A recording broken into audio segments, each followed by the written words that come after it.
റോഡിൽ തലയടിച്ച് വീണാൽ, നിങ്ങൾ റോഡിൽ തലയടിച്ച് വീണാൽ, നിങ്ങൾക്കൊരു ഇഞ്ചുറി വന്നാൽ, നിങ്ങൾക്കൊരു എന്ത് പറയുക, നിങ്ങൾ ഒറ്റപ്പെട്ടു പോയാൽ, നിങ്ങൾക്ക് ഫാമിലി സ്ട്രഗിളിങ് വന്നാൽ, അല്ലെങ്കിൽ എന്താവട്ടെ, എന്ത് സ്ട്രഗിളിങ്ങിൽ വന്നാലും നിങ്ങളെ കയ്യിൽ വച്ച് ഒരു 7 സ്റ്റാർ ഹോട്ടലിൽ വെച്ച് നോക്കും പോലെയാണോ നോക്കണേ? ഇല്ല.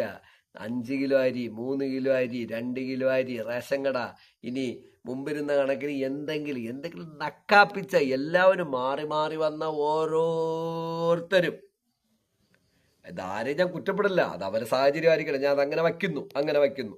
ഇന്ത്യയുടെ പഴയ കാലത്തെക്കുറിച്ചല്ല, അങ്ങനെ വയ്ക്കുന്നു. പക്ഷെ എന്തിന് ടാക്സ് അടയ്ക്കണമെന്ന് നിങ്ങൾ അറിയണം. നിങ്ങൾ ടാക്സ് അടയ്ക്കണോണ്ട് നിങ്ങൾക്ക് ബെനിഫിറ്റ്സ് ഉണ്ടോ? ഇല്ല. ഈ ബെനിഫിറ്റ്സ് അറിഞ്ഞുകൊണ്ട് നിങ്ങൾ ഫൈറ്റ് ചെയ്യൂ, നിങ്ങൾ വാർ ചെയ്യൂ. നിങ്ങളുടെ ഞാൻ ആഹ്വാനം ചെയ്യാണ്, നിങ്ങളത് അറിയൂ. നിങ്ങൾക്ക് ഞാൻ പറഞ്ഞു തരാം. എൻ്റെ ഈ ദേഹം മൊത്തം എന്നെ കൊല വിളിച്ചാൽ പോലും എന്നെ എന്തോ ചെയ്തുകൊണ്ട് പോട്ടെ, എനിക്കൊരു പേടിയില്ല. ഞാൻ നിങ്ങളുടെ അടുത്ത് പറഞ്ഞു തരാം. ടാക്സ് നിങ്ങൾ അറിയാതെ അടയ്ക്കുന്ന ടാക്സ്, എന്നിട്ട് നിങ്ങൾക്ക് ഒന്നും നിങ്ങളെ കിട്ടാതാക്കുന്ന രീതി, എന്നിട്ട് എന്തിൻ്റെയൊക്കെ പേരിൽ നിങ്ങളെ ട്രാപ്പ് ചെയ്ത് വെക്കുന്ന രീതി. പക്ഷെ ഞാൻ പറയണു, നിങ്ങൾ ടാക്സ് അടച്ചിട്ടുണ്ടെങ്കിൽ നിങ്ങളുടെ അവകാശമാണ്. നിങ്ങൾ 50 ലക്ഷം രൂപ ടാക്സ് അടച്ചിട്ടുണ്ടെങ്കിൽ നിങ്ങൾക്ക് 1 കോടി രൂപ ഇൻഷുറൻസ് കിട്ടണം. നിങ്ങൾക്ക് 1 കോടി രൂപ ടാക്സ് അടച്ചിട്ടുണ്ടെങ്കിൽ നിങ്ങൾക്ക് 2 കോടി രൂപ ഇൻഷുറൻസ് കിട്ടണം. നിങ്ങൾ 2 കോടി രൂപ ടാക്സ് അടച്ചിട്ടുണ്ടെങ്കിൽ 4 കോടി രൂപ ഇൻഷുറൻസ് കിട്ടണം. എന്താണ് ഇൻഷുറൻസ്? നിങ്ങൾ എങ്ങനെ ജീവിച്ചാലും, എങ്ങനെ രീതിയിൽ എങ്ങനെ പോയാലും, നിങ്ങൾ അടയ്ക്കുന്ന ടാക്സിനനുസരിച്ച് നിങ്ങളെ പ്രൊട്ടക്റ്റ് ചെയ്യാൻ ഗവൺമെന്റ് ബാധ്യസ്ഥരാണ് എന്നാണ് ഞാൻ പറയുന്നത്. ബാധ്യസ്ഥരാണ്. അതിനകത്ത് ഇവിടെ ഒരു നിയമം എൻ്റെ മുമ്പ് കിടന്നിട്ട് വിളയാടണ്ട.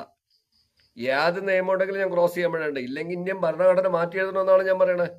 ടാക്സ് ഒരു 5% ടാക്സ്. നിങ്ങളൊരു പ്രോഡക്റ്റ് വാങ്ങുമ്പോൾ, അതാണ് ഞാൻ ആദ്യമേ പ്രോഡക്റ്റിനെ കുറിച്ച് പറഞ്ഞത്. ഇതിനെക്കുറിച്ചുള്ള വിശദമായ വീഡിയോ ആയിട്ട് ഞാൻ നിങ്ങളെ മുമ്പ് വരും. നിങ്ങൾ പഠിക്കൂ, പഠിച്ചതിന് ശേഷം ചോദിക്കൂ, എന്നിട്ട് നിങ്ങൾ അടയ്ക്കുന്ന ടാക്സിന്റെ റെസിപ്റ്റ് വീട്ടിൽ വെക്കൂ. വീട്ടിൽ വെച്ചതിന് ശേഷം ആ ടാക്സുമായിട്ട് ബന്ധപ്പെട്ടിട്ട് നിങ്ങൾ ചോദിക്കൂ, ഞാൻ ഇത്ര അടച്ചിട്ടുണ്ട്, എനിക്ക് ഇത്ര തരാത്ത ഒരുത്തനെ നിങ്ങളെ വീട്ടിന്റെ മതിലിന്റെ ആ ചുറ്റുപാടിലേക്ക് കെട്ടരുത്. അങ്ങനെയുള്ള ഒരുത്തരെ നിങ്ങൾ ഒന്നും ചെയ്യാതിരിക്കണമായിരിക്കും നിങ്ങൾക്ക് നല്ലത്. ഞാൻ ഇതിന്റെ എല്ലാ രീതിയായിട്ടും ഞാൻ വരുന്നുണ്ട്. അതാണ് ഞാൻ ഈ പ്രേക്ഷകർ ഇന്ന് വന്നിരിക്കണതെന്ന് പറഞ്ഞാൽ ഞാൻ ഈ വീഡിയോ ആയിട്ട് ഷെയർ ചെയ്യണത്. അതിന്റെ എല്ലാ ബുദ്ധിമുട്ടുകളും എനിക്ക് ഉണ്ടാവുമെന്ന് എനിക്ക് ഉറപ്പാണ്. അത് ഞാൻ അനുഭവിക്കാൻ തയ്യാറാണ്. അതിന്റെ പേരിൽ എന്ത് വന്നാലും ഞാൻ അനുഭവിക്കാൻ തയ്യാറാണ്.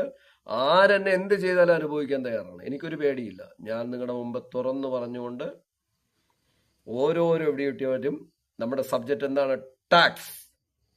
അതുകൊണ്ട് നിങ്ങൾക്ക് ഗുണമുണ്ടോ? നിങ്ങൾക്ക് വല്ലതും കിട്ടണോ? നിങ്ങളെ പറ്റിക്കപ്പെടുന്നുണ്ടോ? ഈ കുറെ ചോദ്യങ്ങൾ ബാക്കി വെച്ചുകൊണ്ട് സൈനിങ് ഓഫ്, നോബാക് സോളോ.